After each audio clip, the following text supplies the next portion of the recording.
Melbourne Mizo kohhran karong bol puite zafain isu Krista min chibai kabuk chewa alomom katia in hello turte in huni po khovela lo om di se in kalpel mai turte isu Krista wanga in rem ema kan han omaka tun ni tin mai hun kan bang ho thei de hi kan bur tran na ni in ka khia lalpan min sui zom ze langa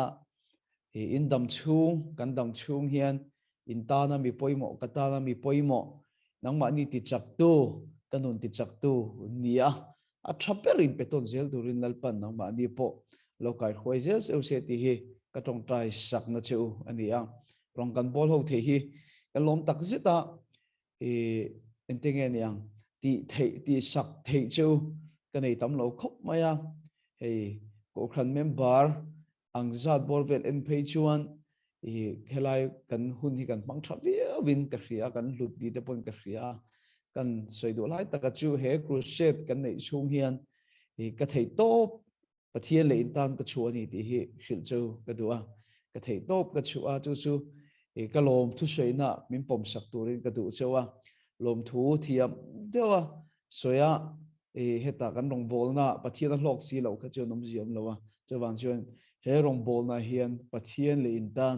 thei top choin he hun hi kan mang ani ti lai kha kalom ziate imbula rong ka bol kalom ziate ni soma wang kalom ziate ka chan le theina cheu thapper ni ka kheda wangin I chu tiang chuan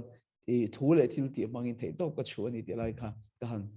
setel do a kan tiam pon min tong try puina sakhop maya ataka chuan heta chuan ron lang lo ma sela kan report hi ka pe ve zela ti chuan team lampang po bethel ministry team angpon tong china kan nei na sahle ni ti lai te kha ka han soile do ani in ka zel tur lalpan khoi chunga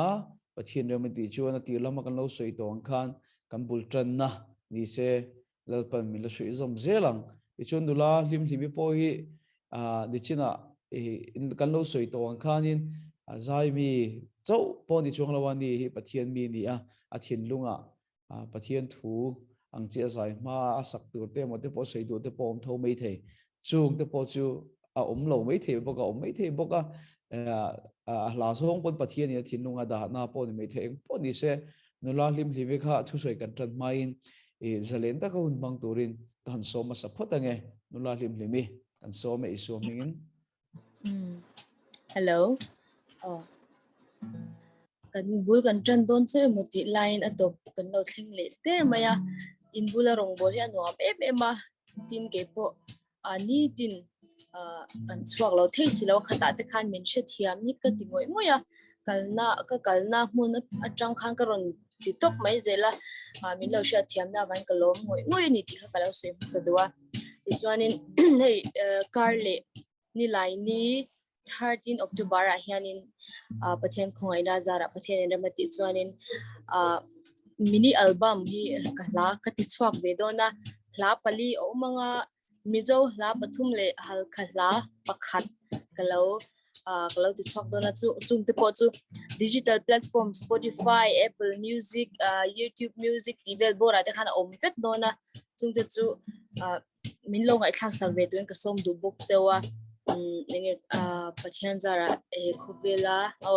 kalau akapian cham ani bokta ni lai ni kha chumi pol chon kalau ti chhang ve dona chu zawai ne naklo sei ve du shim ani pathian thengin ti chon boina kalau saktori pathian mangai na ti kha kalau in buatsaih kohhran secretary khan in la aron request am ase kalau bel lo maya kalau she bel tuk lawa amaro chini danga program kan nei hole te ne chon kalau thiam ve to nge nga kan la sa hole thei tur angai la ti chon pathian mangai na hi he ka ve le ka du ania he ma khanin lockdown lai te khan pathian mangai na hianin zon tam tak min siama na tinge pathian mangai na le mishing mangai ni kan soi shan thin o ti tin ka ngai to thina Johanna thon khat bungthum chang som paru ka khanin no Johanna thon khat bungthum a khan pathian in khovela mangai izia engeni pathian chu mangai na ni ya ti khan ren zia ka ti chan he ta Johanna chân tra Johanna bung thum chang som paru ka khanin pathen khobe la mangai eme ma chu chuan afa pamal ne chuna peya ti kha inject ta ni amai ro chu I afa pamal apek ma khan mangai masani mangai masa mangai avain afa pamal ne chun kharon petari chuanin mase ahun lai kha chan mangai masa ti an shelem lo ni chu thuthung hlui hun lai te khan amai ro chu Johanna azia kha chuanin mangai masak na kha azia mastani chu aro pui ka ti em maya keni po helai huna kanin khoma ingwange kanin khom de chan masa zo ka pathian kan mangai na wanga nia aduta kanin khoma ni inche thiame mangai na kha masa zela ni chu thil pek ai khan mangai na kha masa mangai na ni chan thil pek ina zuya omja chu keni pon pathian kan mangai chan thil ti na zui thin turani khami kha kalau soi ve dua pathian mangai aro pui emema tuna kan akim lovin kan shila akim lawin mangai na kan betchwa ma se engtine te kha nakina chuan pa lo kal na cha akim lawa kan chiat nei abo to nga akimin kan chang ve to to ni chu ha helom ka ti kho mai pathian ro puina pathian mangai na ro pui ja kan sang o pathian mangai na ro pui ja Thule lai ashil seng lo fan ayasa o azau zia swal mun timber o a theng zo swal boy da lungai mang afa pa be boral fate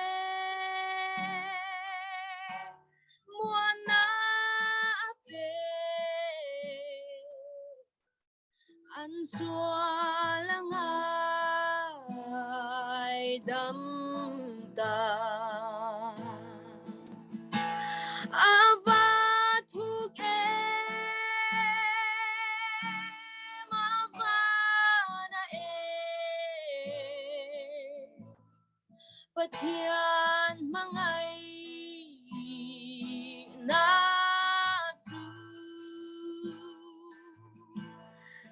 Tuan po ira suai dore angel varte latu ramro puile leilal truthe Antlom beka hun arala tu po trong trai du lo vange xuan tang le lung an la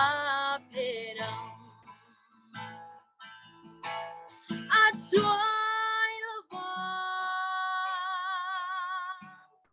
alang sela pathian mangai na tu adam matha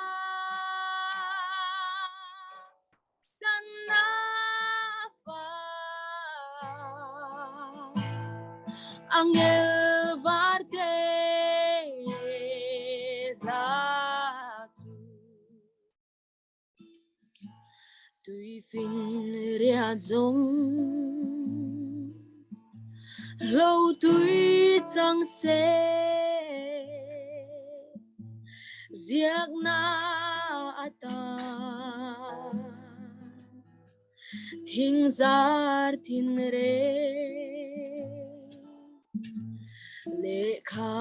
pheka van khi chang se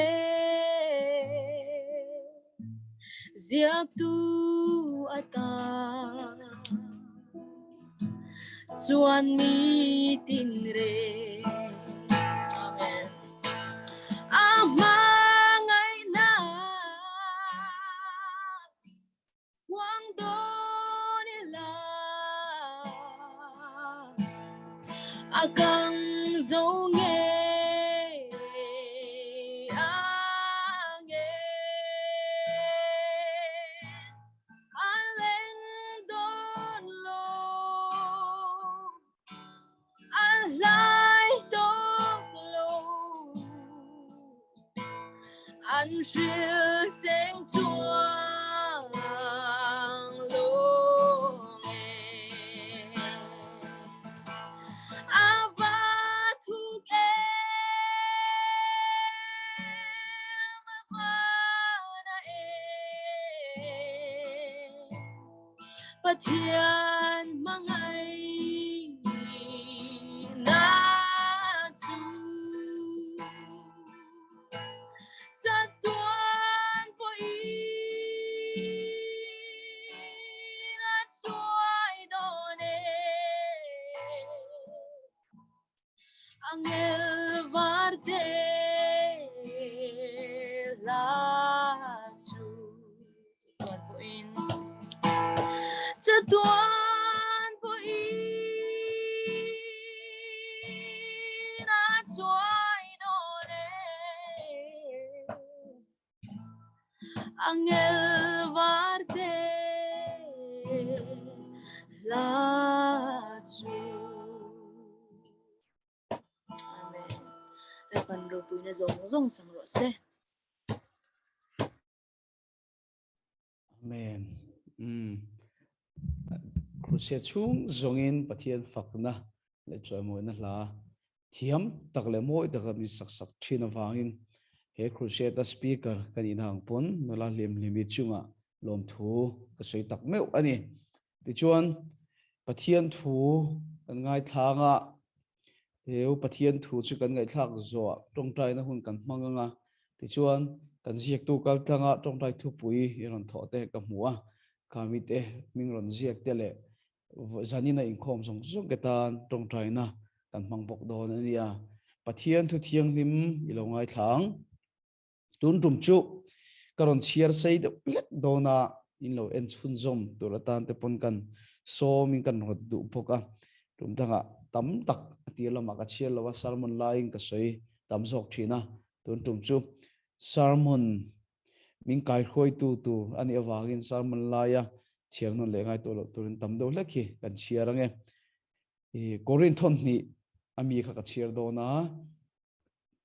pathian tu thiang nim ilo ngai thlang korin thon ni bungli chang sari atanga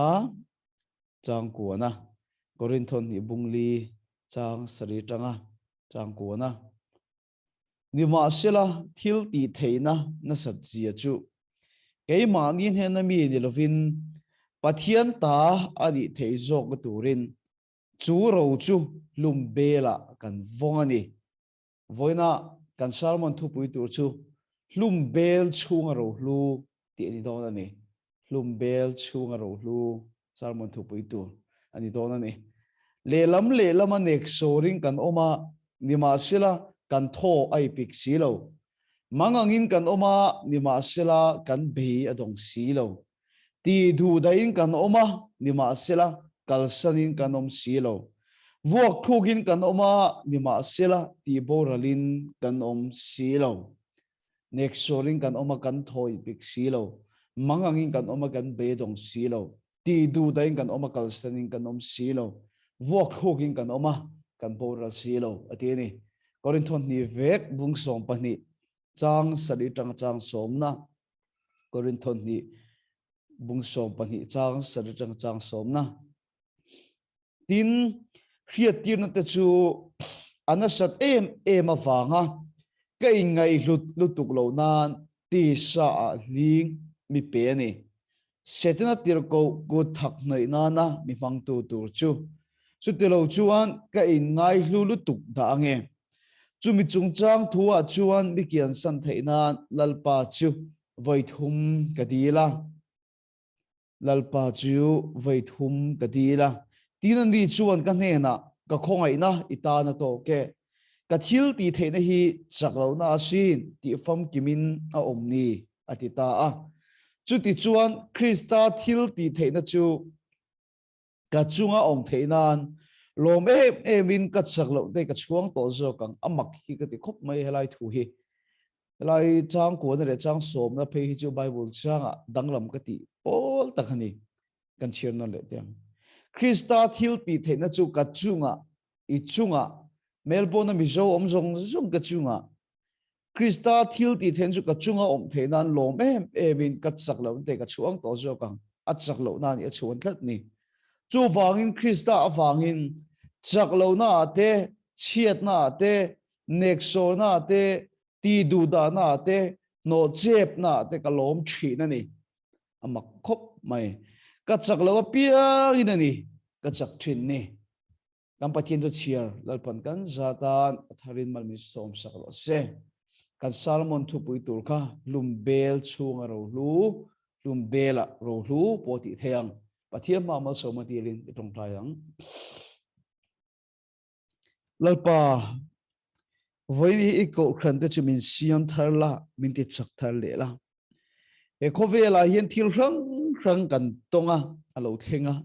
thleng le zel bokang I thuin min khil te po tu na iko khran ho te ne hian kan zilin kan se ho to poka chung thil lo thleng kara chuan lalpa ke ji chu lo mang angin lo be dongin hriom lo ti ma ela kan chunga nangma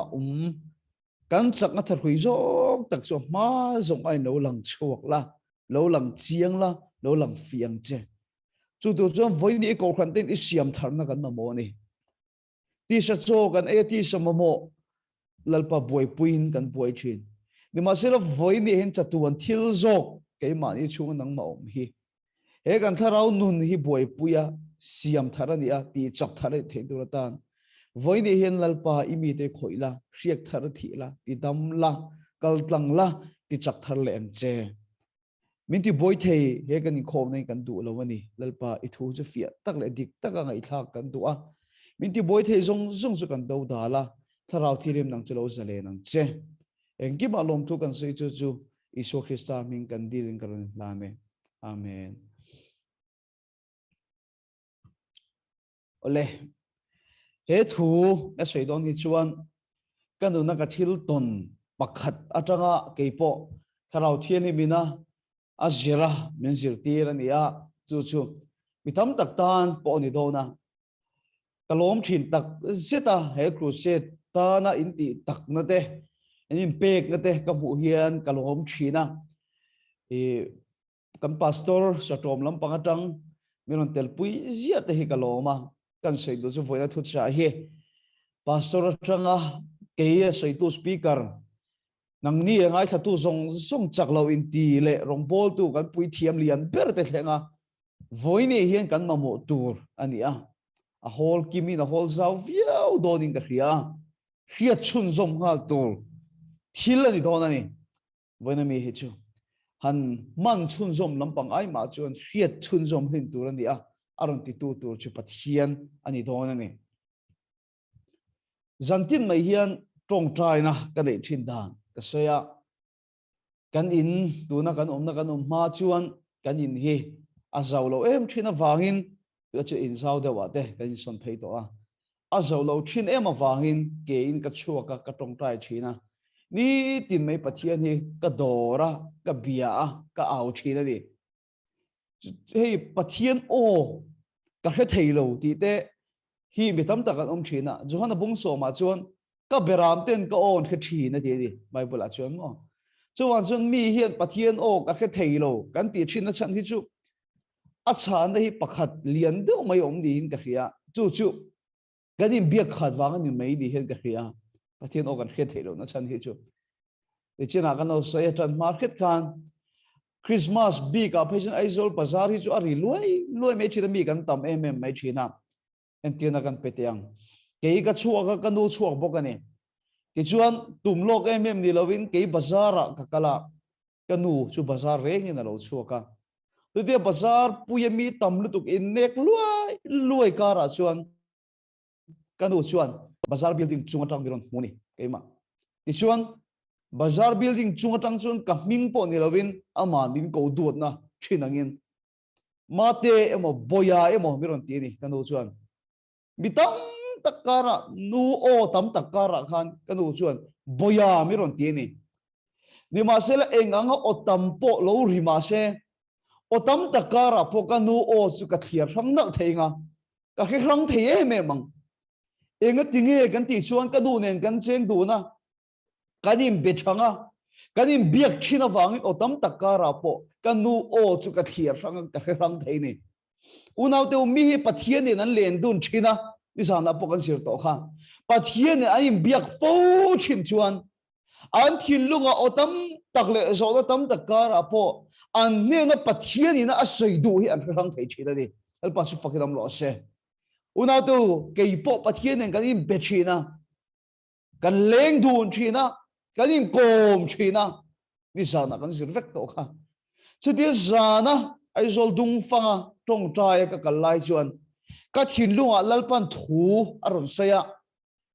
tong trai na tang kan nia Mizoram chuan chu chu a fala pathian dor du tak tak te lu thin na ania ta chuanin kabin kan tia ma ni leng tok te in hre thim ka ring prayer set te ro te hi oma ta chu na du chu chong hei tong trai nan lu ta a then ni tam tak ten riak lu ta pathian an pol thina mun tam tak oma chu tiang chu kha tlang a khan ti chuan chu mi lam pang pan chuan chu mi zana ka thin lunga lalpan thuran soidan chuan thuk le zual tun aya na sale zuala pathian in keima ni in pol na e du ti o ka dong ta lalpa o chu ka khe thei ta ni kai biak chana wang in vele khata khe lol kha ka ni bik lo ka ti sa him pathian a do thina chu bang chen he ka ti sa zo kha ka thunun ta ka wang ka thin lunga lalpa o kha fi ani ka ria ti chuan ke in ka chawa chu tila chu bike tak nial po kala kol lova ke in tlang ka chawa ka beding ka pu chho boka khampanga talkong hi oma ta chuan ka in pu chawa ni ka ti ve na se me thida mani phak to ka hian ti chuan ka in pu chawa chu be sang chan ruwa te hi asura ka beding te ha ka tol thuk na lama te aluma ka chok char le a kala khreng mai ti chuan thima ka thlenga atlang prayer mountain ka han then chuan kabin tam tak hi lo oma ka ria na tur kabin ka thanga kongkhar ka honga phekhok bun lu lo turania pona phekhok ka da ti chung ka mut bu ka da lu ta kongkhar ka khara ka thing thre ka tong drai lalpa azong zunga nang ma ni impol na nei turing ka lo kale thia ka tong drai chia hi khami pindan zong mai ka lalpa ro puine na ron via khu ti ka thei ni lalpa su fakinam ro se unaw te ammak ka ti khop maya mi chen ka chen ka fia lo mai theya ni ma sila na kila pathian bula kan la din tak zet thuna phaisan tu na hian ka fia lo po nan la khia fia le zu le ka ringa le ya khan lalpa ro puine mi ron hia khu tat mai ni chu ammak ka ti ka thing thi ka tong traya pathian ni ngai tak zet ni ka ta ni chu ta chon hallelujah amen hetien ka bula hin do ka no omani bang omani ti ka chian ang tu khian pathian chu tharaw ani ka ti samit chun ka mumi alo ama ero chu tharaw kha ke mai na ron nai ni chu ma tharaw chu min wa pani min lia khu ni kha pin ta na khan ti kha ka fia khat mai ni chu ti chuan te rol tangwal chongin ka chong mai nge chu ka helova pathian ne na nai ti ka helu tu kha tharaw ani ti chu ka he tho mà sẽ lalpa ka khoi du che i pathiam bula ka dil ani ka khoi du che engting e pathian khoi ka he chuang lo ama so nai lu tu kha ama ha sik ka du ni i chuan mi hring khoi ka he takin ban ka phara lalpa ka khoi du che ya ban ka phar chia mai hi tu nai nga phe chu he ka nu na pathian ne ka in ton na ka in lei chi na bik phe chu cái sợi YouTube bảo phong hồ turin khéo là vang cái hay tắc phải chứ cái sợi tâm ngay đâu thì chuan cái pan thì hiền cái phara ama khát tổ cái đồ này electric man ang ni mà sẽ là năm miếng lâu tham buồn khác đâu xì hiền cái cụ ta trang hi cái bùm mi ron phân ta chua ta hiền cái đồ này chứ mi lim cái gì là câu khăn nó dài pon tắc sát nó chẳng chín cái này đâu mà sẽ mặc lu tục theo rào thiên lim khan à tiêm phul khan mi ron khoi cái này chứ mà lẽ mi ron phăng cái này chứ mà lẽ Lalpa chụp cái đống rõ xe mặc khi cái tịch khóc mấy cái thầu chuộc lẽ ta cái gì chụp Presbyterian câu khăn cái này ai số là số kan câu khăn chuan hay bị theo rào thiên lu tục thế kan zirin kan suy lem nó này địch tắc chuan hay chân đam thu thế chứ kan zir lu em mày thì chuan ban cái phar lẽ ta Lalpa các khối mặc khi cái emotions này cái lao này chứ mà cái feelings này cái lao mà thì chúng ban cái phar lệ ta áp ma miệng chỉ hiểm bị ròn khối cái lệ ta cái tuổi lệ mấy này mặc cái tí khóc mấy tu mà bị ròn khối khăn khăn đi xuống lâu à với thùng na chun mặc cái tí hi Lalpa với khát chỉ mình khối đấy rồi cái hiện thị điều này cái chun à giống sống hình cái bùm mình cái là này cái tí ta thì chuan ban tiếng cái pharaga mình khơi lệ chia mấy chú cái bùm hiền thà lao thiên mình rồi chung khát ta Lalpa chụp cái đam rõ se hallelujah amen chú bị Zan chuan Pentecost rồi thèn ngang can cái mà hiền trong khi lâu hi cái đông tập cái này hallelujah amen chú cái trong khi lâu don đa này cái mà chuan hình từ bây giờ xuân trong bây giờ cái cha khóc mấy Bible xây đàn mà khơi cầu khăn mà xây đàn như là viên giờ xuân trong bây giờ cái cha khóc mấy Bible là hiện là ziệt rất bốc xì bảy ngót thầy đủ lâu thầy ngót thầy khát xí lâu chú bây giờ chúng cái chuan cán cầu khăn ziệt kia na anh đi làm lâu va ni mà sẽ chú bây giờ chuan cái đông này mình ziệt chuan chú bây giờ chuan nó mặc khóc mày khá rau hiên cái khát đi hiên cái xí ra ngã chuan cái awa thì chuan sa cái bạc này há hùng chuan tung nghe lão lo vắng thì hiên cái awa này tại varin mà đi cái awa khá ruột thà cái gì khang ruột ta chung po khang cái awa ruột cái đâu cái orol to pin tại var chắc in thảo thiali min puya cái awa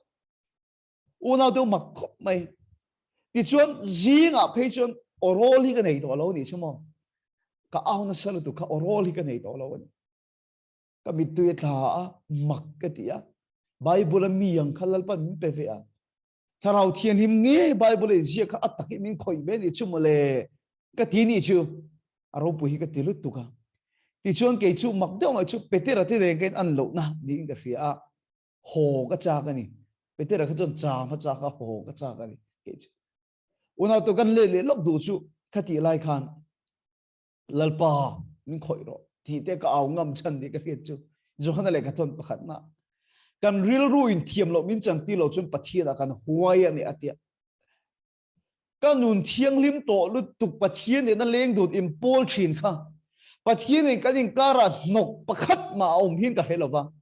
min ti doi tu min ti tim tu pakhat ma ka nei lova pathia na tang thil ro pui tak ka bai sei ngam te ta ni Lalpa chu fakinam ro se hallelujah una tu mi tam tak chun pathia na tang thil ro pui tak an bai sei kan bai sei ngam lo chan chai hi ri chiang lu tu ka cái nụ nó tu này cái lâu, bây giờ khem muốn ta khi cái lâu lo vàng nông cài lo cái lâu lo mà cái lâu chứ, hey không nó cái số nụ à bao hiện đâm lo trong trái sắc tu cái này à tiếng Hàn, min cái trong trái sắc này cái rừng chín à, nhưng mà sẽ là chút đi lại chuyện min cái mà bắt trên là thọ toán kia anh bây giờ, nhưng mà sẽ là gút cái tiếng cái này trong trái đó na,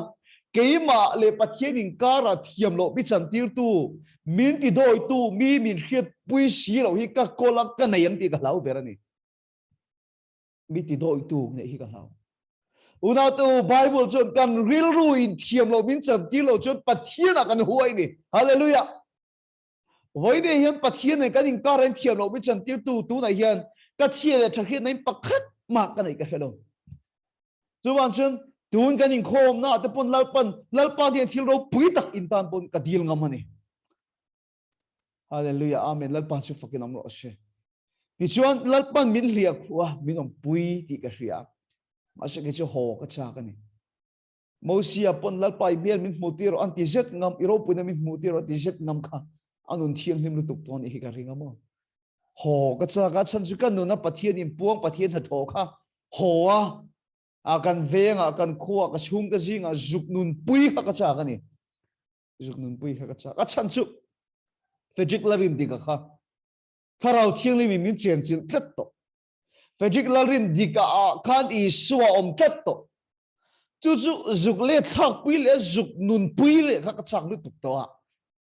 ti chuan karin dan chung hi chu karin dan ani a har satna local pon keima I suom to vat I suon in ka ma chon to nga mo enganga nat na hriom ti na chung ko boi na khovel boi na polo theng se atun hun don te me nia khovel boi na polo theng se tharau thianin ka chunga om tat to wangin chu nen chuan chu eng thil por theng se chu chu min ti na to lawang engang boi na por theng se chu chu min ti boi to lawang chung ko le khovel engang hriom na polo theng se chu chu min ti hriom to lawang ti ngai dan ka ne ya chu tia ga nun tum chuan ka chuk tha ni una to chu thil chu ni top kha nan hian he Crusade kan sei ka du thalau thialin kan zinga tel chiang ani he Crusade ta hian Lalpa su pakinam lo se tu ku jing kan hun bang tu tang pa van lang chiang em to rong tu emo thur ngot se ya mi tak sana te dam ni kha chau lo po report jik tu tang pon ka donga innu na po una to pathian thu ani wang ani a thalau thialim chu tel lo se jong eng ma ani lo he kan Crusade ta hi pathian thil ti thele kan hua Lalpan kan ril ru kan nun mi siam tharani ti chuan khovel kan ma chon le don kan so atang hi chuan nun kan ma chon le don ti china pon Australia dim mun te ka lo zo ta akal ngai khovel chu alakal mup reng don chu thil ma chon tu chuan voine I so nen ma chon kan sira kharau thilin keima ni alo chen chuan tin voine kai bo sei ni vì mà sẽ là cái lẩu em mày chỉ in mà chọn thiếm lẩu bóng tiền cái lẩu chứ rong bol tu tan po à mà chọn thiếm lẩu thấy khóc mày ring tu tiền tan phê chân ắt lục thấy khóc mày cái bún cái rin tan chuan cái rau thiếm linh cái chú ngắm to anh thiếm po anh hết sự nó po lẩu thiếm xe cái rau thiếm linh này chuan hết sao cái to lẩu Isu min chen chil to ba eng na ta po lo theng se na ka ti to lawang eng boi na po ron theng se isu ne na ka chuan mi ti boi to lawang a chu thil chuan mi khoi pha to lawang ti ngai dan ka ne ya chu tiek anga nun chu ka tu mani ni ma silama u nau du tak te u hun alo kala rai po kallo har sat na ron kala har sa kala ti tlat tho ani chu mane ka boi na tur thil ka bi mala ka chung ko ron thlenga chu chuan milati buai milati hriom em maya lungai na ron thlenga isua nei to kan ma chon chuan ka lungai to lo mole ka tia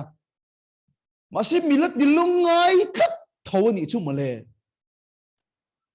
ti chuan kai ngai dan dik tak ring tu chak lo wa kai ngai ni ring tu der de pa kai ngai ni hanali unau to poi mo chiang ne woni kan sir hi ring tu der de pa tong trai pui re ngai ya kai ngai ya ring tu chak lo lu tu ka kai chanani ring tu nu nom sia ka hello bani ke en lai kha lau thiang li ma cheng ti ka khasia ka nu nai I soi an nung ani ti ka fi abok sia ni ma se la lungai da tu ron thenga lungai lo ving kam ma chon thei chon si lo nat na ron thenga mi ti na tho si har sat na ron thenga chu chu mi ti hiom tho bok sia enge moni le ring tu nun hi ti hian kan nun hi ru ma au chuak ni chu ne unau tu Crusade la yak hi reng don lo in zawng nun tak takin ma chon le don rong bol na pon ni tho ti chuan le tir ko pol nun atang hian pathian thara min zir tir ta ni Lalpa su fakinam lo se thu thung thara tir ko pol la le kha thon dang zong hi lo chiar ma ula pathian ni tir ko pol kal tang kohhran te fuina ni tang puya ni ma sela korin thon mi bu hi ngai nom ka ti big na em chu Lalpa kal tang thin tir ko pola mi mal nu nei sia ka ni van thum na me wala chho to tir ko pola mi mal nun alim tha atang po andam thin tir ko pola mi mal nun lalpa impon a kohhran te a fui chakna lalpan ole ka man thin tirko pol a tharau impon a ro pui le tuk chang tirko pol a mi mal nu nei siak ta una to ti chong korin thon ni bui kan siak ta makkat em tirko pol a trap ti ka moni chu a trap ti ka moni chu lo en ma ro makhi ka tir tirko pol hi a trap mo thara wa khat eng thil bo ma son se asuke vek tu tang zo eng boi na polo theng se chu chu a khoi ve phak lo tu ka ngai tir ko pol kha alo trap ve mo ka chiar zel tir ko pol a room hoi ti te ka bua a room ve mo una to alang zel alung ngai ve mo alo be dong ve ngoi ti te ka lo muta ni chu mo le tir ko pol hi ti chuan tir ko pol ka lat mi alo mai cái mà ang thâu mi khinh ni hi rong bol na be dong lek ka chang nei to mia lo a room thu te ka pu ve ni una tu thara wa khat vek eng thil pon ron su sen ati nat ve so lo tu ka ngai kha lo hu ma alo be dong a ami tui te lo luang ve chin ti ka thiam ta ti chuan le tir ko bola chut amma nun le ring tu nun chu ti he ron khai khom ta a lum bel chung a ro hu ti ron khai khom ta ni lalpa chu pakidam ro se una tu lum bel chu mo le vai vu ta changa siam nang ma le ke ma hi lum bel chu kan ni a chung ro lu chu nge kan ti chuan he le vai vu ta changa siam mi khing chunga pathian thil pe lu ber mai kan don tharau thin nim hi hallelujah amen lalpa chu pakidam ro se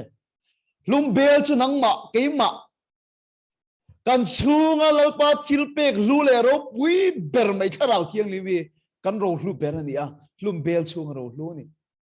una to ring tu nun chu hi lo ni lum bel chunga ro lu hi lo ni chu tir ko pola chu ti ron sei chun som ta ni chu le lam ma nek soring kan oma kan tho ai pik si lo mangangin kan oma kan be dong si lo ti du dain kan oma kal sanin kan om si lo ilong mu thiam em lum bel kan mo piang in a chung ro lu kan mua at sak lo na kan mo piang in at sak na kan mua lum bel kan mo piang in a chung ro lu ron eng chok thin ani hallelujah lal pa su pakinam ro se una to he ring tu nun dik tak zok chu ni boy de zong na kian sak ani lo wa har san na zong chin fe sak ve kan ni lo wa na ve ngai lo lung ngai ve ngai lo mo khom ti na nei ve ngai lo ani lo khom ti ve thi be dong thin le lam nek sorom thoi pik si lo manga ngom be dong si lo wa thu gom bora si lo ti du daom ka san si lo kan chak lo piang ama chak na ron lang thin lum be chuang ro ru kan ni sok hallelujah lal pa su pakidam lo se una to ring tu non dik tak choi hi alo ni boy ve ngai lo ani lo chak lo ngai lo ani lo har sang ai lo khom ti ngai lo ani lo chak lo phong ani be dong chin ani ruom chin ani ni ma sela kan chak lo na ama chak na ron lang le chin sok hi ni la lum bel kan mu piang ina chung ro lu ron eng kan pu si le lam a nek sorry na om thu sa ya ni ma sela chung ro lu ron lang kan thoi pik si lo hallelujah nang angin kan oma kan be dong si lo ti du dain kan oma kan sanin kan om si lo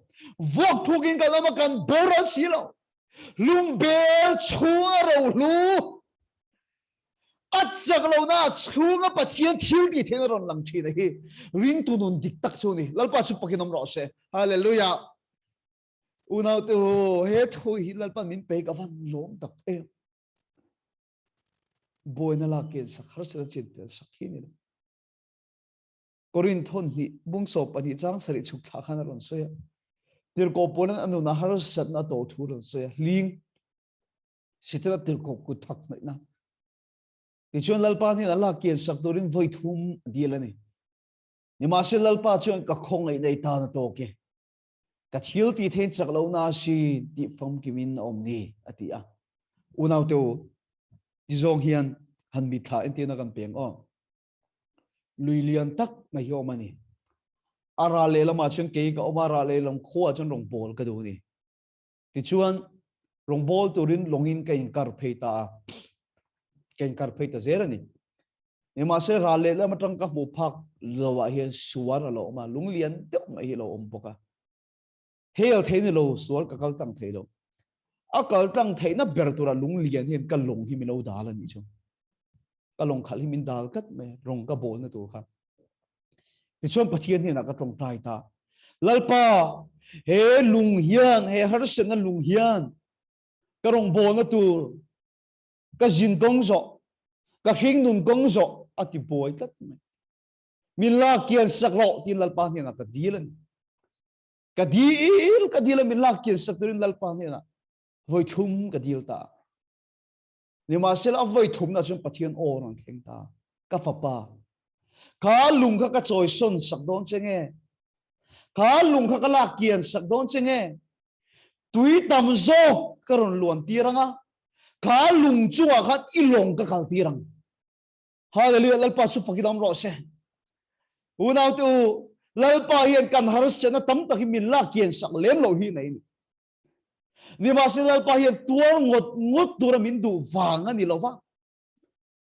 har sa na ne tu ni tura min du lo wang ani hek lo ne tu ni turin lalpan khovela min du a ni ma se la mo hi pathian thil tum chu ni khovela kan ni khat e har sa na lungi min la kian sak po ni se hu na kalanga boy na lian deuh ka nei le don tho lung lian takin min dal le don lalpa min choi sun sak lo ka ti le don min la kian sak le po ni se kum ni thuma fe nga lalpa hi min lak bo sak lo ti ka nei le don chu wang sun lalpa chuan kan boy na lung min lak kian sak aya thazok lalpa chuan tui tam zo ron luan ti ra tuma ka khong ai na zo ka khong ai na tam zo inu na ka ron luan ti ranga ka has na chung da ya khan ilong ka kal ti rang hallelujah lalpa su pakinam ro se unaw te hi pathian thil tum chu ni tu na i boy na ka la kian sak lo na chan chung te nian hling kan nei nia mi mal tin hian rong bol tu kan ni chung pon hling kan nei ya kan nu na hling kan nei ya min chin fel sak kan dila min la kian sak kan dila lalpa eng chin nge ni don kan ti min la kian sak lo chin na chan chu lalpa chuan ka thil ti thei nei sak lo na sin ti fam ki maum ka khong ai na zo khi ta na to ke una tu ne tu kan ni adu lo lam pang ni a khong ai na tui tam zo ka ron luan ti ra kha lung chu han kan long bin kal ti ra du ni lalpa su fakilam lo se hallelujah hei ring tu nun dik tak chu ni boy na lak bo sak ani lawa boy da tok lo ni lawa har san tok lo ni lo boy chin mangang chin ni ma silan sak lo piang a pathian sak na ron lang chin hi ring tu nun dik tak lum bel chu ro hu chu ni hallelujah lalpa su fakilam ro se unaw tu bible khan sadrakale misakale abet ni go te kha lalpan mei pui kha mi sak reng hei ne a bible khalo chia chi ma ula asazual sau zongani a mi sak mia nei pui kha ni ma sela pathian thil tu mange kha mei puya khan sadrakale misakale abet ni go te khan din pui tu an nei ti an ram lal ne bukane zaran mu se ti chuan an pathian choi moi nom se du ni lalpa pakilam lo se unaw to kan chung ko mei kan tal tang chang oma lalpa min me mi sak ro kan ti chang oma rong bol tu kan ya mi tam tak min soi le min sel dam tur kan don chang om rong bol tu chung ko ve si he tiang tok reng mai mo pathian thu ka soi ti ne lom ni ko khana kai mang ti ne lom ni ring tu kan ni ati ani lom ni e tiang chung ko he tiang hian to reng mai he tiang boy na hi a khen reng mai unaw tu pathian thil tum zo ka chu khatiang buai na kan tok khatiang nat na khatiang khriom na kan tok chung pon din pui tu kan nei ti min mu se kan pathian choi moi nom se vuak thu gin kan oma kan boral silo manga gin kan oma kan be dong silo ti du dai kan oma kan sanin kan om silo hallelujah una te kan chunga ro luron engi min bu se kan pathian choi moi nom don along hallelujah lalpa su pakinam ros Australia rama hian nang ni mi zo fa te ring tu te om hi gusen ni se eng se gaban du em din pui tu in nei se min hu se ka van duê min na thona in ni tin dun man na chung khat chu rong bola kan pe chu ve tak tak don la hian chung ko har sat na hi kan tok thina ka soi thina chan chu kan na ka thil pal tang lien ka thale kal tang ani thlat me ka pa hi ko na thoka i song mai hi ania min huai lu kan ni a abang da pa kan khosa a tiang khan kan kong khar po trin vok mar mai kha kan mang thina tiang kan nung thina ni ti lai chun upazok rong bol tu ra ka impetur hi har sana kan tok sa khop mai chungte suang tuang khan ni lo ni ti chon ka pai na sei chu pathian hi min ko ve tak tak nge ka phur ve wang thim khima pen ve tum ka ni ti kha arang thei lo ni e la ha ka lo phur ve thinang reng bok sia ka phur him nge pathian khan min ko ve ti chon kan boi me thina zan khat chu rong bol na kan neya kan tlai vara atu ka ho jing cho kan ei kham thu theng ka thui ka lo chau de nge ka lo bu thu der me lai taka ka hara darzat khretura phone kan entum chu phone ka muta wi alo me kan zon chiam pon ka muta lo ka chung te min zon pui min muta lo kan muta lo boka achan chu ka chung te min chua san ve ka pa khan kan chuak vek box ye lo mu box ye mi ron lu tan manga I phone kha an lak sak chen ni yang an tia ti chuan I phone nei lo ni khosa ka ngai don ni chu ti ka pan di khan ka hello rong bo na ka mo box ya tai ni to boka chuin khom man tu hun to chuin khom kan manga nge ka ti ka tong trai ta pathian ni na ka phone mu le le ka di ra ni tong trai ti chuan chu kan e kan choi khama chuan kanau phone hi ron ria cái mang cái lỗ là chúng ta chuan aizol bong kon police station à hiện iron kal theng em ti hiện iron phone à cái mình cái lão thong đó lấy cái chân chú khai bầu ruộng về là kan chuyện ông về là kan visual ruk ru hin ru chi na mo để chuan kan kom sak te thiel hi bawa chu an rin hel do hin ko pay police station à hiện kami thong kan khasia kami zara visual kan kom sak te na lu lai khan visual lut kha lo mu tu in kor enga han ti boxia kami zana tak thil bo za han keila pe kor eng kalo ave box amak chat khop me a mutu han kor eng han tia chon I kor eng ha pani kan ho ma thil bo han kan kom sak pa hin kor eng han ko phei to boka loka pa san khatan da chen an kom thang chi kor eng ha ve tho ka ni a dot le kor eng ha kes de kha ani ha gari nga chon remoi ka khila kan hal khoi tu pai hei koreng ka hak wang ni ka lenga min ko phaya loka phasan khatsu ka riak mai the ni ka ti an poi thak ve o ti khatiang ru pu deu khan police station lam kha kapan phei ni ti chuan kawalut phaya kan soi khan e nang ma mon ti o ka ti chuan an station khan dap ru ka phone kha rom thor ta ni chu makka ti khop mai chuan in makka ka ti khop mai hei phone ni man ti o ka ti kan soi kha ka phone ni ti kan fia chuan kapu eng tin nge ka phone hi ka report box hi lo min mu sak thea ka ifa nei lu tu phone bo report hi atama mu tak hi har to a chui zui te har to a ma se nang chui van nei lu tu ka ti ka pu eng tiang van nei nge ka ni ka ti iwa nei tak ani voi ni ka tiu ti ni nia chuna ni le nga station ka thu kha ka mong te kham do kan hoi tho veng teng ka ti kha police station atang ka chua ka so mi pong kon traffic point bul vela ka ding kha ti kan hoi kual kha tlangwal pakhati kong atin local phia ti kha tlangwal kong kal khati ke en wang hin ka rin hel zong ta kan yati awan doi ve khop me a kong kal kha ring hel tat tu de rin hel zong tang ni chu ti kha an lo wa dab ri sa khati an wa dab ri sta ga chuanin phone sim ka tom lo pathum hi lo akani awan doi khop me mi kong kal me khatero chuan police station ar hoi phia an dop ta ga na phone pathum ka ru ka lo nia a ru ngate hanim puan ta ga chuan kan in ke mani ru ngate pokaron soiron chui theng hi so pa son in te lokap lampang an ko ka e chuan ka va ena khe si siam sak nge man te siam sak lo wang ka tia tong try na te ka mangta e chuan in ka hoa ka pa bula chuan ka phone ho in pa chuin kho ma phone pathian in ka dil le ke hriat ro ka ti o ti pathian in ka phone ni min pele le ngala sin ka ti ni lalpa su fakenam ros ti chuan ka pa na thil sai chu pathian hian na lo khreve tak meu che ni hi ti ta ni hallelujah amen unau to pathian thil tum choi hi lo ni kanuna harsana meyeron thenga buaina ron thenga pathian thil tum chumo ka pa mu akhan din pui tu kan hi ti lo lan fiat ti ra tu ma ti chung ka pathian choi moi nom ta ni hallelujah ka pa chun mi hi ring to sin an hu lo ka kan thenom te ges bu ra bo le a kan thenom de na wa le nga ka fa pa so fa tong tai tir ve ro ati ka pa kan mo mi kha a ring to khop mai una tu hei pathian chil tum chu ni ring tu non hi boy na la ke sakani lo wa har sna chin fel sakani lo wa ka inga tinge kan tong tai ve ngai lo vem ni iti hun hi atam do na nia rong bo tu chung ko kan ni lo vem ni ring tu kan ni lo vem ni zo na inga hu atam do na tu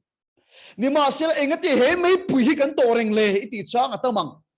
he li inga ti ge mi la ke sak lo le iti mi heng don ni ma se pathian thil tum chu vua thu ke no man bo ra si next sorry no man be dong si lo ti du dai no ma kal san ni no lo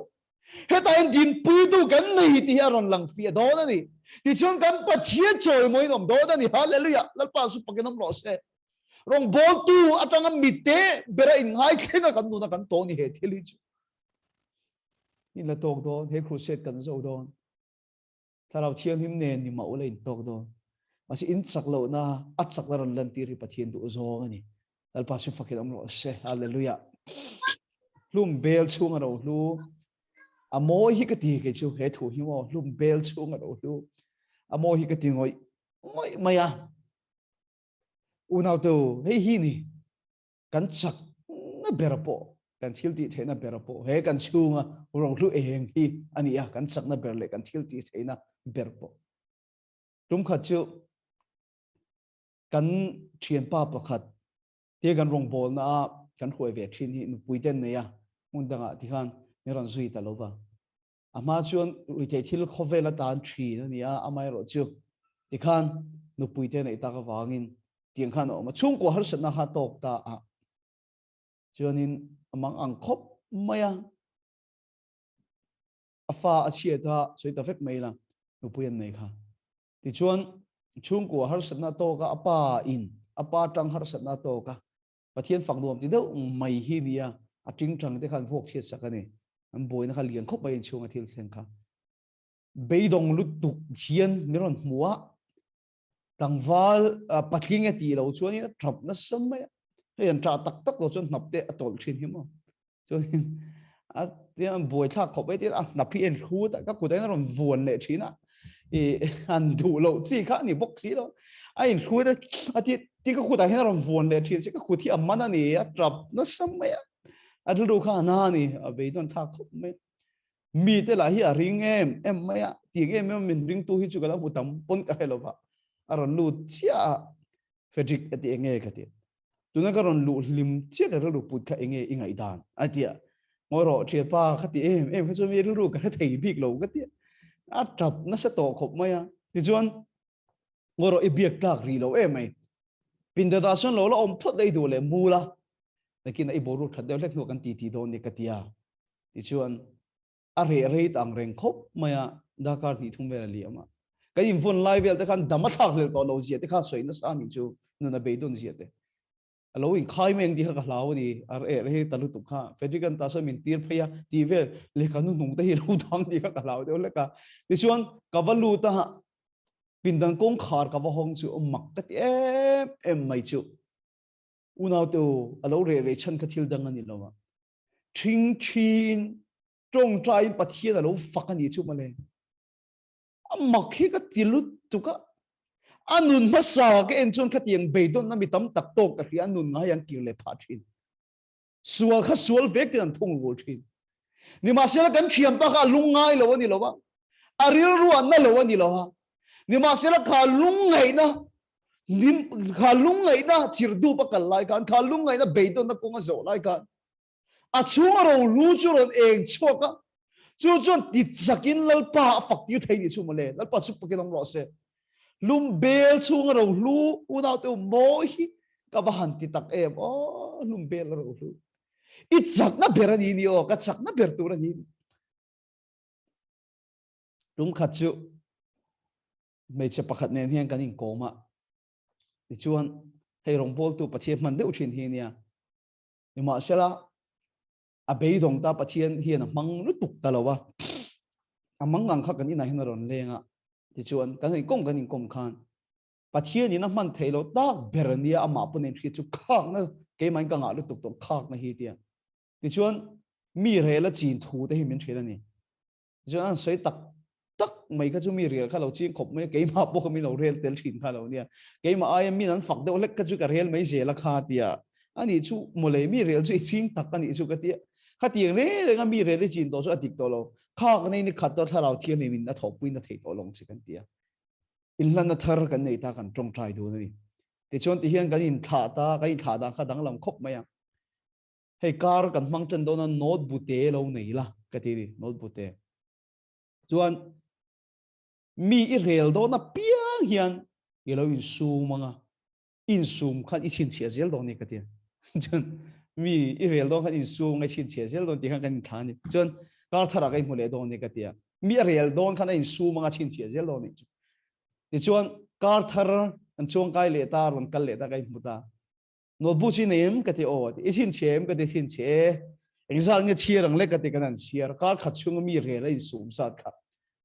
tum somli le pasari hi lo su mani atam khop mai tum somli le pasari mi re khala su mo ni ma selam moi ka ti chu mo unaw to tum somli le pasari lumbel zia ka mo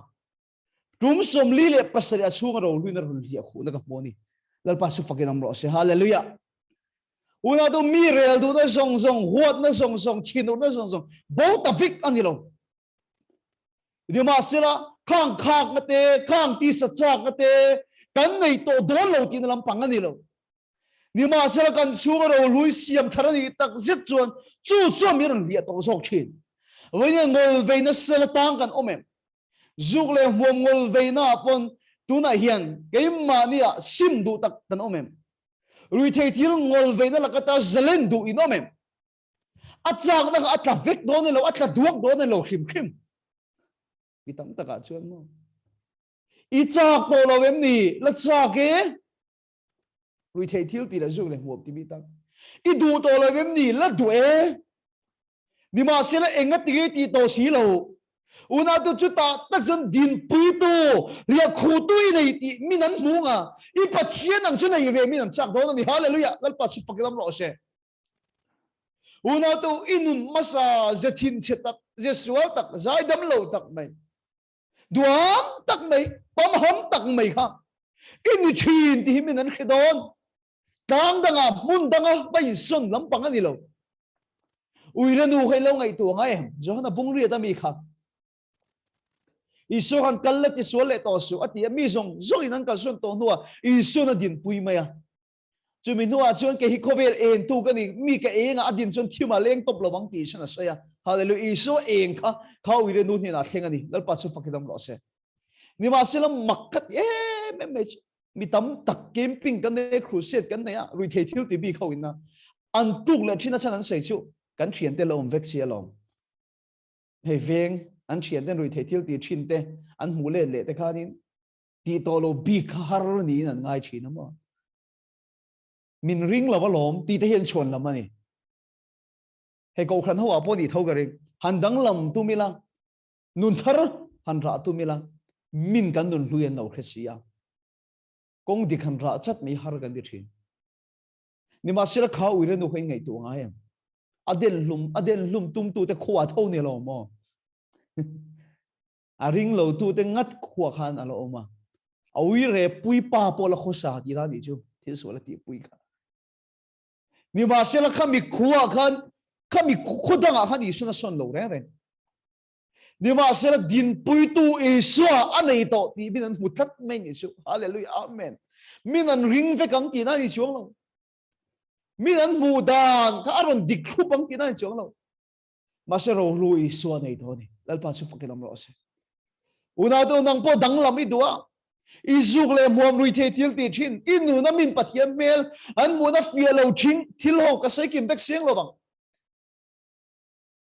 sim hariti voi tam tak lo tum to thin te po kha khatiang huna pon kan thian nu kha mi rel du na kha voi somli le pasari kar khata la ni ma se tum somli le pasari a chunga ro huina hlia khu ni dal pa chu fakinam ro se una to hi lo kan rong bol na po kan ma mo ber he khovel thim zinga tu na Australia ra ma po ni se imamo berchu I chunga eng khalom thimaron lang fia tu la chu an chunga ro lu tung kha chu counseling training na hian ka kala speaker tam tak pong kala kan thiam bi khop baya pakhat na kha kani ni an hang kha ho jong so ji han pakhat na kha kani full mark ki ka pu trep le khala ka pu tu ra ka ngai min pe du lo ni kha ka ringa full mark em kha chu chuan thiam kha ka ti ni counseling hi zir dan kan ne ya power tia apply tu ran tia POWER P cho ma sabir am problem so tu kan zir fa kan chu O option du than tir tu mo chuan W an du thana kha wait book sak tu ti vel kan zir na salu tu kan ni chuan E elect R to pa result ron langang khating counseling system hi kan zira pakhat na kan ni chu chuan counseling kan zir zo khan I ai zo veng pakhata hian mi hian counseling ma moi mi ram pia pakhat na kha kan ni bo ka phur khop mai karon panang chen ti pon ngai lo ke ma karon kalang ka tia ti chuan ke ma zo khan ka gal chila ti chuan kan in ko ma a har set na ron sei ni ti chuan ka thin lunga sei tur pathian thu ron thleng po ni ma se ka tiang pathian thu ron thleng kha kan sir da nang kha ni that lo ni ma sapera chon pia kal pui phot tur ni pia kal pui phot tur ni dan pia ngar kan kala chumi nuwa an soya thil dang ka thin lunga hian ron thleng thin ma se P do ta chuan thil dang kala sei tur ni lo re man mo lo tu ti ni o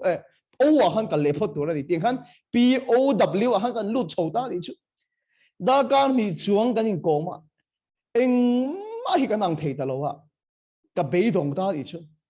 he ka than ni ron so bat mai ka be dong lu tu kan ti chuan ka thin lung hian ka tong tai ta lalpa ka be dong ani ti hian ka thin lung in pathian ka awani chu mi dota chi chu ka thin lung odam tak ron theng chu thu ka lo soi ve tong chu ti o hi ka dong ta mo thu ka lo soi ve tong chu ti o hi ka dong ta mi so panga pa kan in kom ta lo chu mi thu a chon lalpa na ti dam ta tu chon rong bol ya chok to ni lalpa chu fakinam ro ase una to ka sei du lai tak chu ni he khovel nat na ti dam tur hian he khovel dam doi ve khi na ti dam thei lo ti ka mu chok ta ni chu he khovel nat na hi he thil dang tianga khovel zir na hi ka pai tha ni mi alo ati dam thei lo khovel dam na lo gal chu I so chau hi ni eng wangi khovel liaminom sitena wanga ni a adam na po pathian chau ani pathian te in do na ni he thili chu man chu ka mu fia ta ka chu mo no le patam tak an fat en kol dan thiam lu to kan fat e zo kinan tin lo a chap hi ka hen wal to Dr. Hikima in hit karing Dr. Hikima puna sei kham ta fa pa kha angoi riu mai ke Dr. Hikima depression lalpan ti thin khan nang hi depression ni nei ni hi na tho har da tur ka ti ringo ta ti chon na kha ka tho ti ra balu kha ka thiar ti ra anu ni hi nuwa khain ambit kha ron eng pop mai ami liam jok chu lo ni in da ti ni chu u nau tu he khovel nat na hi he khovel vek hian a ching fel thei lo ba he khovel thim jing eng tur dik tak chu kan chung ro lui lo ni ti ka ta ni chu lal pa chu fakin am lo se hallelujah voi ni hian in ko khada hian mi fing mi thiam an tang kai he ni ma sela khatiang ka chu khovel ina nei ve lu tu nang ni ai mi thiam kha ane khovel nang ni ai mi thiam kha nga en tang kai lo kan tang kai lo ka ti na la mani lo ni ma sila he ko khara put eng tur dik tak chu kan chung ro lu eng hi ni lal pa chu fakin am lo se kan in chung khura po ni kan tu le kan fa kan chen pui te pon muan ma mo ber mai chu hi ni kan chung ro lu eng hi khovel thim jinga mi ten muan chak chu ni lum bel chung ro lu nu mol te poi ni mai the pa mol te poi ni mai the kha lum bel ka chu fing lo ni mai the a poi te su na chang at khawak lo po ni mai thei poi ti su ka rong bol na po khan mi fing tak mi thiam tak po rong bol na jun zei hi harani o ti dik te harani ke chu ka mol si I ti lau po ni mai thei a poi ti su ka lum be kha su lo fing lo in lo thiam lo in lo mol via po ni se in chung eng tur dik ta chu chung ro du kha ni a in ko khana eng tur dik ta chu fin na le I thiam ai ma po kha julum belani eng tur dik tak chu chung ro lu eng kha ni lal pa su fakidam ro se hallelujah rung khat chu Bangalore rong bol turi min soma sap tong a thu sei tu ra ni a hu bur khop mai ka kalma tang ten ka salmon tur kha ka ziak cho ka ti chuan soi na lo zawng ten iwang ko hu phut tu khi ka bai ha ta ni salmon tu bai ha chu ab mang a thla khop me a tam du bo ka ni salmon tur a bai ha dan bai ha chu ka bai ha na sa khop me zan ria bo hi ka chiar tau mai zela Bangalore thu sei tu ra in som tu min ani a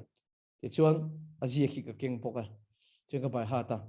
ti chuan ka ding ta ka zu thlenga thu ka sei ta ka bai ha tang khan ka soi thapa ngai khop me soi doctor char me ni ka bai ha tang khan ka soya hey I Sabtong Bible New King James Version ka kena kha ka Sabtong Bible kena kha alo te de ulek ani keu mai ka tung kha keu fu thelo juk chiar ka tung kha ka chiar fu thelo kha bai ha ta soi ka di wa kha ka soi tu kha ka si lo ka juk chiar phot kha ngai si soi chun zom tu ka chuan ti chuan khalai khan akal laka khan ka Bible chang zon kar laka khan ka keu no ka fu thelo kha hallelujah amen kha ka ti hallelujah amen kha ka ti mi pui lam khan an kha thiam lo wa ke wa khan thok o mo ti amen amen aron ti chun zom ti kha hallelujah amen kha ka ti ka ke wa ti ka song se ti hallelujah amen amen praise the Lord kha ka ti ani la khan amen aron ti chau ve ta se ke bo ka top thei mai ta lo da chu ka ti chun zom ta ti chuan ka ti chun zom zo khan yan ka pule ta ka ba hat ka sei chun zom le ta mai ta chuan chu min nuwa chuan ka chuk kha Bangalore chuan in Karnataka si ta nia an mani Canada tong khan khun nei ta ti chuan ka chuk thale kha an ko khan upa pa ka te min chi ba ya Canada tong he min bi ani chuan ka chang thei lo ka kha thiam lo ka kal pel tu kha Englishian Canada tong hi thiam na nge min te o thiam lo ka tia enga nge chu ti si Canada tong hira pathian thui soi ti ni chu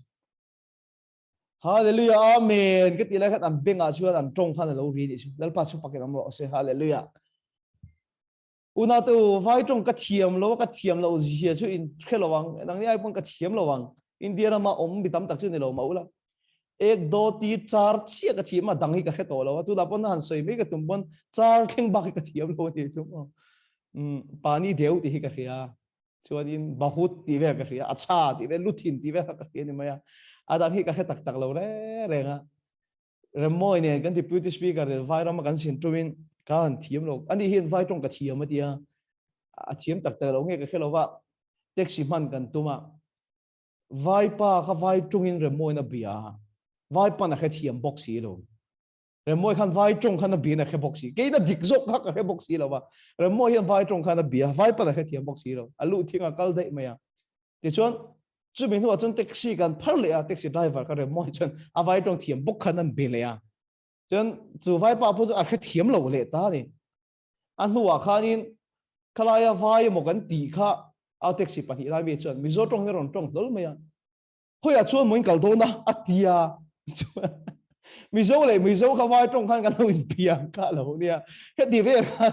vai tong hi kan thiam lo ani amang an tha ko ka ta remoi ka lo bik na khan remoi an khe thiam lo ning ka ti ve kha mizo kan ni khan lo thian ni ka ringa khani khan vai mo ti khan vai tong in kan lo bia anin vai tong pokem mi lo sang ve le mizo kha vai tong kan kan lo bia hoya moin kal do na kha ron ti ta ka ril rom una to ka lum bel hian vai tong a thiam lo ani vai ram rong bol tu pon ma se kha Bangalore khan eng tur dik ta chu ka lum bel ani lo wa Frederick kim mon cha ka ni lo wa Frederick kim khoyan cha ka ni lo wa ka mi mon eng tur dik ta chu ka chu ro hu eng kha ni hallelujah ahun le apuna zirin ka chu ro hu chu ron eng chok ka zo ka ni lalpa chu fakin nom lo se lum bel ro lu aban moyem etia Bible min shil kha unau tu voin hen rong bol tur hian voin ifing vak lo mai the ithiam vak lo mai the ya thaber ni khelo mala poilo kha lum bel kha chu mo iro lu a en chuna tur ada na bel chawani al pa chu fakin om ro se lum bel chu nga ro lu atop lam ka thai don nai unau tu pathian mit mo chon lum bel ro lu ni hi alo moi mai ni lum bel ro lu ni hi ro lu lang ni turin pathian na du lo che makin ti mai the mi tam tak chu ro lu lang tharau lang ni te hian tuma adik lo re reng ro lu lang di turin pathian ni min du lo lum bel lang di tur pan min du bok hek lo mo pathian mi bo chon lum bel ro lu ani hi na moi mai mi tam takin ti tharau mi lu tuk an fa te zun ina zu an ta an boy hu thut lai min ti boy lo re beng an zu in hin ti tlat te hi aru rupa ngai lo ji lu tuk ro lu lang angan nu nan tum hi do dan soi boy tur khat yang a fa te zun in te khat chon boy tur ril ru te khat ti om tur chu ni khat hi men boy ngai mi lo ni te hi lem chan na fe kan eng thil ge mo kan chunga ron thenga to po covid ni ti boy chawa emo imi mal nun te po ni ka ring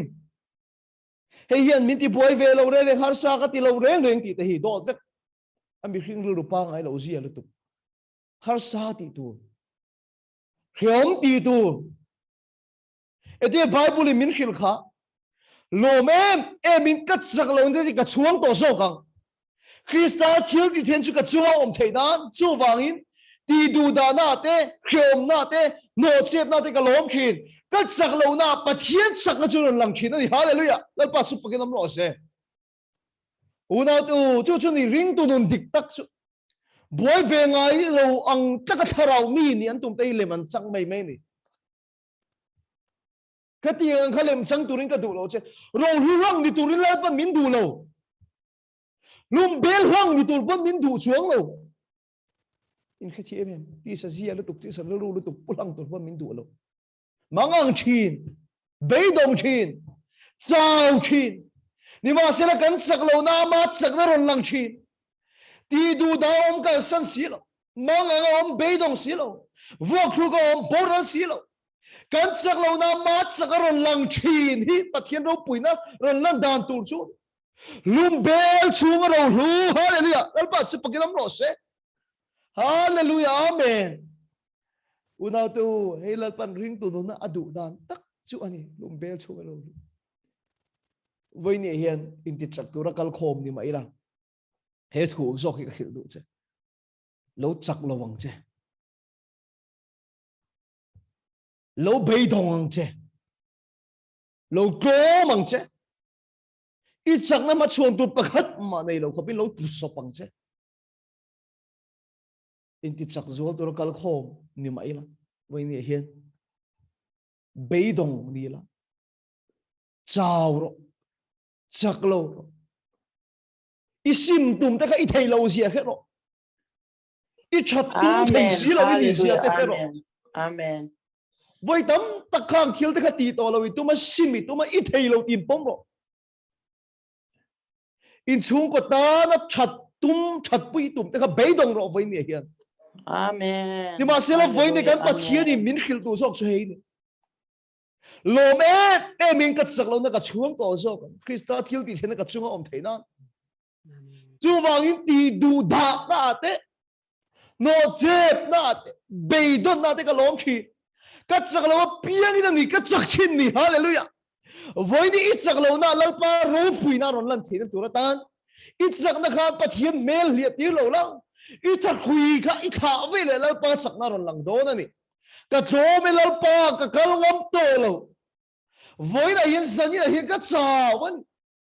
ít sạc na lâu chú chuồn tù cái này lâu ít sạc na lâu chú rin tù cái này lâu chú vào cho chú na cả xuống đầu lú gió khi lalpa min xiêm thằng sạc lộ tị na nụn hi ring tu nun dik tak mi na an pol ve phak ring tu ni chu mi na an pol ve phak ring tu hallelujah boy ve ngai mi lo chu dang lam bik chian mo mi kha thiam dang lam bik an pol ve phalo ani chu ni lom ke chun tim ayam kala chak ring alom kala du ve ring alom ka ti thin kha ka du to lo pon ni chuang lo ma se tin pui tu ina izian hunga iso Krista khan do na choi moi nom jok do nei lal pa chak pakinam lo se chú vang Krista vang chắc lâu na te chiết na te nexo na te ti du da na te kalom thi unau tu na po him mak ka ti thin chu til pakhat chi kan soi bet te rung khat crusade kan kal holam pang hian kan la khoi thin di ve hong crusade la khoi tu te pani kha tha tumin mi pa pathum nen ka phur kho a ka motora kan chuanga ti chung kham panga hian mi pakhat lo dak kan hua mi thlan om ni kan ringa kan dinga enge om sia kan ti chung kan thian nu pakhati tla a kan thian pan zuk chhara tu ma hi ron chho thei lo wa dia an rui khop mai ti chuan kan thian pa voin chu me ron toi om vero kan ti pakhati zu thleng tha alo in so hliam na lu tuk khanin thi sen lo chok na sa zu khoi chok tu ra kan ti kha thi suk nei lo zu ni la ubok ne khan an bula zu thu ve ta ring maya ti chuan ke kha ka chuk thata chu nu zukin so hliam chu ka hnunga hin kan tron bet ta ti chuan ka po chowa kha ma ka lon chok puya aring ru hi pathung ya moni so thia kin ka ria athi sen hi bonus em mai motora kan phura mak ka ti chu kan nula te pani mal chunga khan kamutira zani ya thi mai hi the tharau chan him ro an tong trai saka amit meng ne na im bia thi sena bonus salut do hospital om te poning tinge he ding thi sen bua hin hlau lo ni te zo ka me pa pakhat phei chu thi suk nei na zu thut reng kha tun theng hi nan nu na thiu ton ke ni an doi ve zia te ka mu thin ni ma selamo doi kha hoi sen turing ka khil got theilo he thui ron lang feng ka hi lom em in ka chak na ka chung ko zo kang chiet na ate mo next sor na de ti du da te no che da te ka lom thi an chak lo na kha lal pan chung ro hu chu ron dia khuwa chu nu tharau chu chan damin om ta ni lal pa chu fakin om lo se unau te o min mon ma mo che hi ni voi ni ini na pathian ni na min pek ai nang lo na sakhop mai a then pangang hlau tlat an oma a then nga ma ngai lo an oma ti ro a then sa zu hlau an oma then chu man mei nga man oma kai ang lo ma se lo voi ni hian lalpa hi tharau lang ni tir che tum lo hallelujah ro lu lang ni tir che tum ta lo kha it sak lo na zo ka khat ama sak na ron lang hian pathian pel chu moi thin hallelujah lalpa chu fakin om lo se chu ba chu voi ni hian in ti chak tu ro kal kho ni ma ula lum bel chu ro lu it sak lo na lal pan chak lan ti re du zong ni atop khar kan tum nai tiang america ra ma hian rong bol tu chung ko missionary in Oklahoma state an tia ani chu mi te chu hun pu ma rong bol tu ra in pe ni a in khom tu ra biak in lampan an kalin an hnung an fa te pathuman chuan tiran nu pai lam man chuanga an main thil phur motor atlana chu thil phur chuan a thil phur thavin chuan hnunga motor chu deng thot mai motor accident an to kani an fa te pathum chu voile khatan chan vet mai an khet hiam theilo ni an nu pa chuan ai zot an ko khana ni na zong zong in nuk do feka thathum bel chung he bei thongin an ko na ni an fa te an chan chu soilo voile khatan chana chu soilo an accident to dan la lungoi thei thon lo ba an bei donga an pa chu pin dan thim taka ma thut line aji ka chi an mi khoi ru tuka an nu chu pin dana chon vakalin an pa bula chon diar tunang hun hi pathian kan rin hun chu ani lo vem ni he thu e vas so te tunang hun hi pathian kan rin hun chu ni lo chiat na te next sor na te ti du da na te an na lo ni lo wa khre man ti lo ni lo pase tunang hun hi pathian kan rin hun chu ni lo ni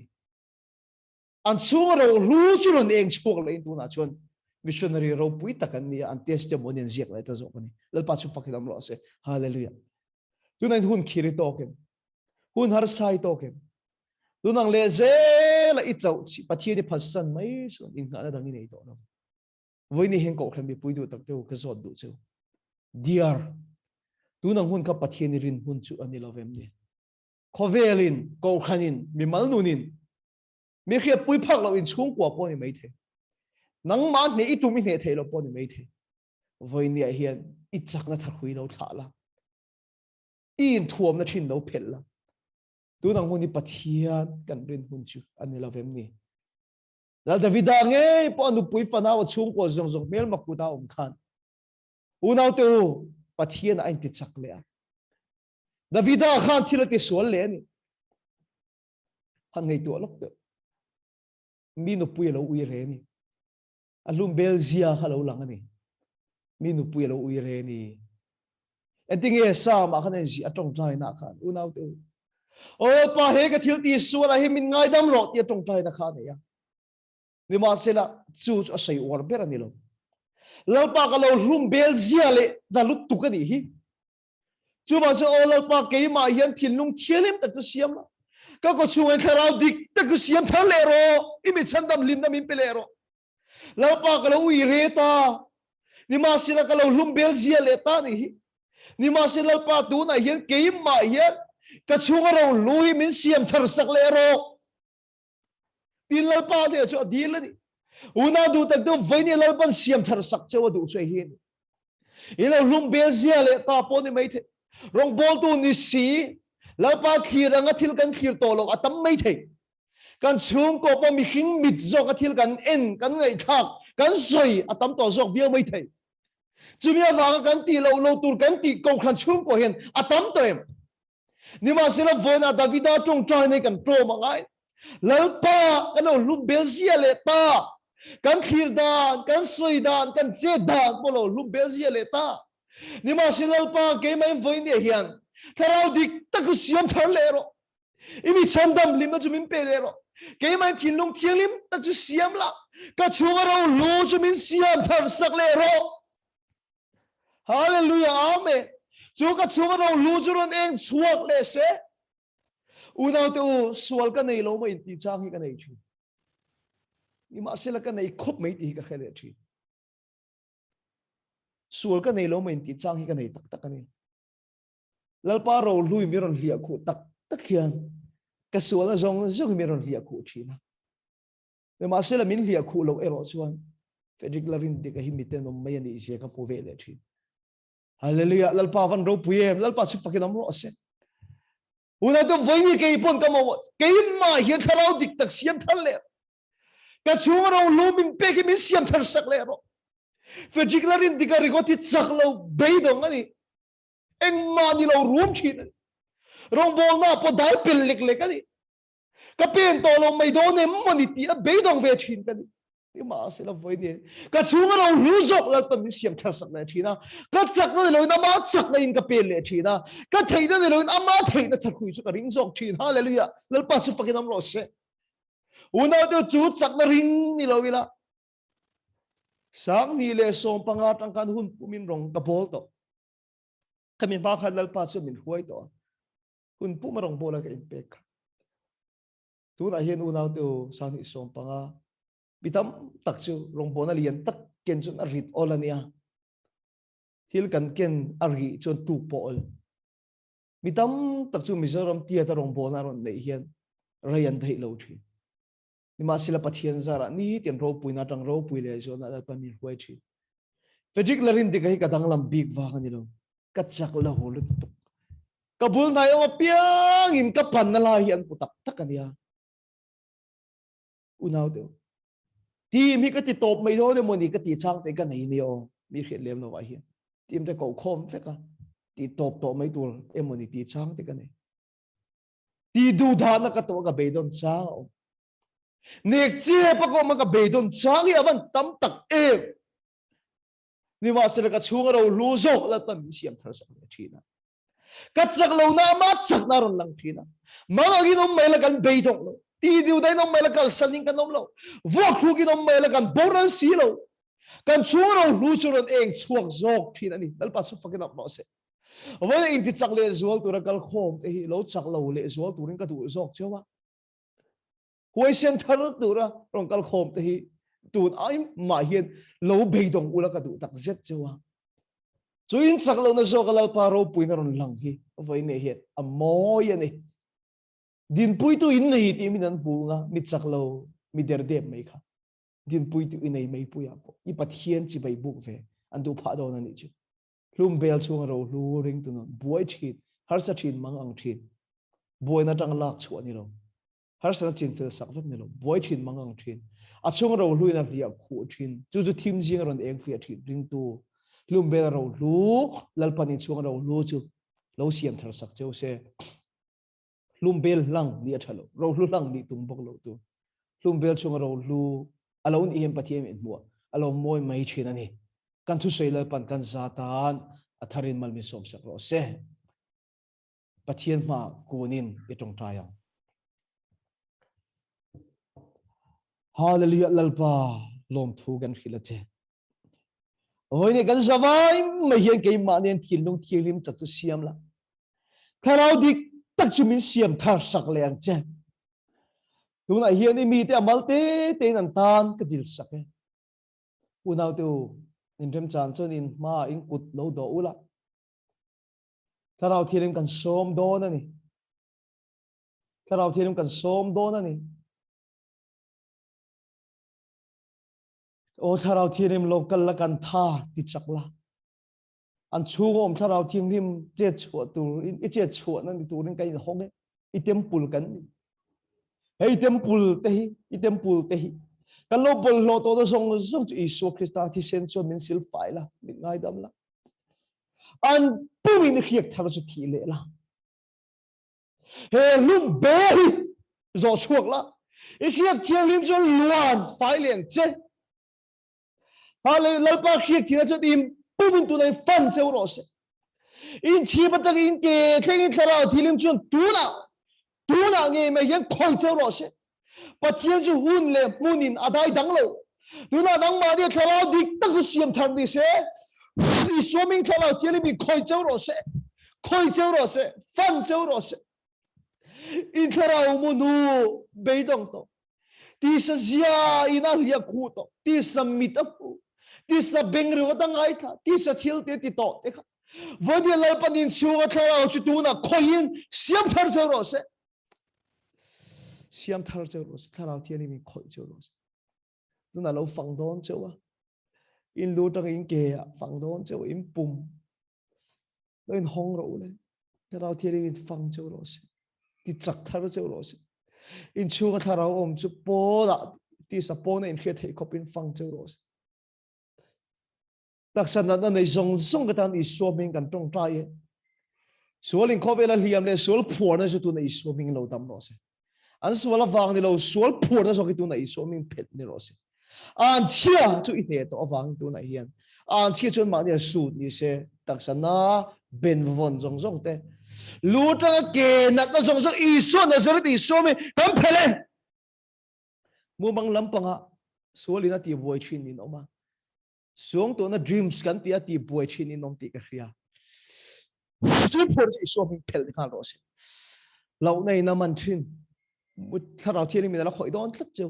mu tha thei lo te mang dik lo nei thin te lo nei na man thin te na zira ti swimming tu na lo salen na ro tharau thi khoi che ro se tharau khoi na kha in dong ani ti ka mu thei in kutin ke in pumin Holy Spirit and fire chu khoi che ro se tharau thi mel chu khoi che ro se ke ro chun tuin ka baptist sewa ti zo hana ani chuan tharau le melin na chung khatang cheu hallelujah amen tharau thiali mi dong to tok lo mel fire chun tu nei swimming in pumin kang cheu ro se kang fai cheu se in na zong po kang fai ro se an thia kang re ro se suwa phora kang re ro se na nei suwa na ser ti swimming kang fai ro se yom na mu na tu khoi che ro se khoi che ro